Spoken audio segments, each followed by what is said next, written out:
उपासना। उपासना मार्ग का साधक इस विचार को लेकर चलता है कि प्रभु दूर नहीं बल्कि उसके समीप से भी समीप है और वो हमारे निज के रहने के स्थान हृदय देश में ही निवास करते हैं। वो किसी दूसरे चक्र का न तो वेधन करता है और न हृदय को छोड़कर दूसरी भूमि में जाता है। यदि कोई अद्भुत दृश्य या अद्भुत शब्द उसके सम्मुख आता है तो उधर से वो आंख मींच लेता है। सिद्धियों से, देवी देवताओं के दर्शन से उसका कोई सरोकार नहीं होता। ये तो गहरी दृष्टि से उसी अंधेरी गुहा में अपने प्रियतम को टटोलता है। चारों ओर से वृत्ति समेट के आंखों को बाहर से बंद करके अपने प्यारे के ढूंढने में लग जाता है। उनका नाम ले लेकर पुकारता है, दर्शन देने के लिए उनसे स्तुति व प्रार्थना करता है। उनके वियोग में रोता है, बिलखता है, कभी आशा का संचार होने पर गदगद होता है, तड़पता है। उसके प्रेमियों से उसका पता पूछता है, प्रेमियों के खुशामद करता है, सेवा शुश्रूषा से उन्हें प्रसन्न करने की चेष्टा करता है, अपने को उनके चरणों में डालता है, उनका आश्रय लेता है, अपने को उनकी भेंट चढ़ाता है, तन मन उन्हें समर्पण करता है। ये उपासना के साधन हैं। इनको धारणा और गुरु समर्पण कहते हैं। इस मार्ग का अभ्यासी प्रथम गुरु की बताई हुई विधि से धारणा का साधन करता है। रात दिन उसके द्वारे पर पड़े रहने का प्रयत्न करता है। तन मन उस प्यारे के चरणों में चढ़ाता है। किसी दम भी उसकी याद न भूलने पावे इसकी कोशिश करता है। उसको बार बार मनाता है, दर्शन के लिए बुलाता है, हृदय से छटपटाता है। जब इसका कोई नतीजा नहीं निकलता, अपने प्रयत्न में वो विफल होता है, तब उसे दूसरी युक्ति सूझती है और वो है गुरु समर्पण। वो सोचता है अपनी ताकत तो खत्म हो चुकी, विनती को उसने सुना नहीं, परिश्रम से वो रीझा नहीं, अब तो इसके प्रेमियों का दामन पकड़ने से ही काम चलेगा। प्रेमियों का उस पर अधिकार होता है, जब चाहे पकड़कर दर्शन करा दें, जब चाहे उसके मंदिर के पट खोल दें। ये पुजारी हैं, बाहर और भीतर के आने जाने वाले हैं, इन्हें वो नहीं रोक सकता। ये विचार कर वो उनमें से अपने मतलब के लिए एक को छांटता है, उसी से संबंध जोड़ता है और उसी का हो रहता है। जिस तरह रुपए के चाहने वाले आदमी की वृत्ति 24 घंटे उस मनुष्य से लग जाती है कि जिसके द्वारा वो लाभ होने वाला है, दिन रात उसी की सूरत ही अर्थार्थी के सामने घूमती है, उसी की बातें करने, उसी का चिंतन करने में वो लगा रहता है। इसी प्रकार ये गुरु की ओर खिंच जाता है और बिल्कुल उन्हीं के सहारे अपने को छोड़ देता है। वो गुरु कुछ अरसे तक उसे बहलाते हैं, उसकी जिज्ञासा की परीक्षा लेते हैं, उसे झकझोरते हैं।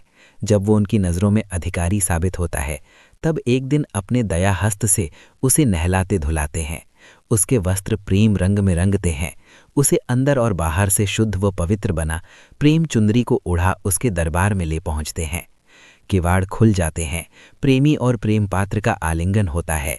उसी समय वो बोलते हैं, ये भी मेरा पुत्र है, बहुत दिवस से आपके दर्शनों की लालसा रखता था, आज मेरे साथ चला आया। आह, प्रेमी का पुत्र परिचय पाते ही वो गले से लगा लेते हैं, प्यार का हाथ फेरते हैं, लाड़ करते हैं और प्रेम की वाणी में कहते हैं, ओ प्रेमी के पुत्र, तू मेरा भी प्यारा पुत्र है, तू मुझे इस प्रेमी से भी प्यारा है। जा, आज से तेरी छुट्टी, जब तेरा जी चाहे बिना रोक टोक के यहाँ आ, जिस वस्तु की इच्छा हो मुझसे मांग। संसार के सारे पदार्थ तेरे लिए खुले हैं, तू भोग के लिए उन्हें ले सकता है। भक्ति और मुक्ति में से जो तुझे पसंद हो उसका आनंद लूट सकता है।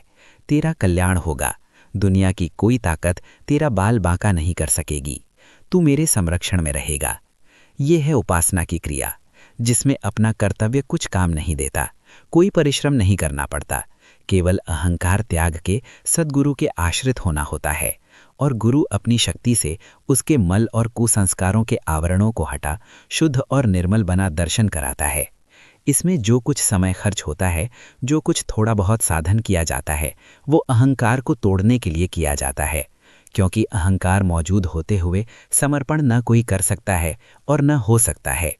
जो लोग अपने अहंकार को जल्दी नष्ट कर गुरु के पास पहुंचते हैं, उन्हें जल्दी दर्शन मिल जाता है, और जो किसी प्रकार के गर्व में सने हुए उनके पास पहुंचते हैं तो उनकी सफाई होने तक उन्हें देर लगती है। ये है उपासना की विधि, जो केवल गुरु कृपा पर अवलंबित है। हमने ऊपर उपासना के साधन, धारणा और ध्यान बताए थे, उसी को फिर बताते हैं। धारणा में हम करता रहते हैं। हम किसी को देखने की इच्छा से उसके द्वार पर जमे बैठे हैं, उसकी ओर टकटकी लगा रहे हैं कि कब इस अंधेरी कोठरी में उसका चांद सा मुखड़ा चमके और हम उस दीदार के मजे लूटें। ये धारणा जिसमें हमें अपना ज्ञान रहता है, अपने कर्म का ज्ञान रहता है और प्रीतम का ज्ञान रहता है। धीरे धीरे धारणा में हम आगे बढ़ते हैं। इस समय हम अपने को भूल जाते हैं, कर्म का भी ख्याल नहीं रहता, केवल ध्येय रहता है। ये धारणा की ऊंची और आध्यात्मिक अवस्था होती है। आगे ध्यान का नंबर आता है। ध्यान की अवस्था वो कहलाती है जिसमें धारणा करते करते इतने बेहोश हो जाएं कि ध्येय का भी ज्ञान जाता रहे, उसकी सुधि भी ना रहे, ध्याता और ध्येय दोनों लापता हो जावें। ये उपासना की सिद्धि कहलाती है। ध्याता, ध्येय और ध्यान की त्रिपुटी नष्ट करके ही साधक उसके समीप पहुंचने का अधिकारी बन पाता है। यही अवस्था निरोध की कहलाती है, जिसमें चित्त के अंदर न ध्येय का और न अपना विचार रहता है। महर्षि पतंजलि ने चित्त की 5 अवस्थाएं बतलाई हैं। 1 क्षिप्त, 2 विक्षिप्त, 3 मूढ़, 4 एकाग्रता, 5 निरोध। इनमें 3 आरंभ की सांसारिक मनुष्यों को आती हैं और अंत की 2 साधकों से संबंध रखती हैं। जगत की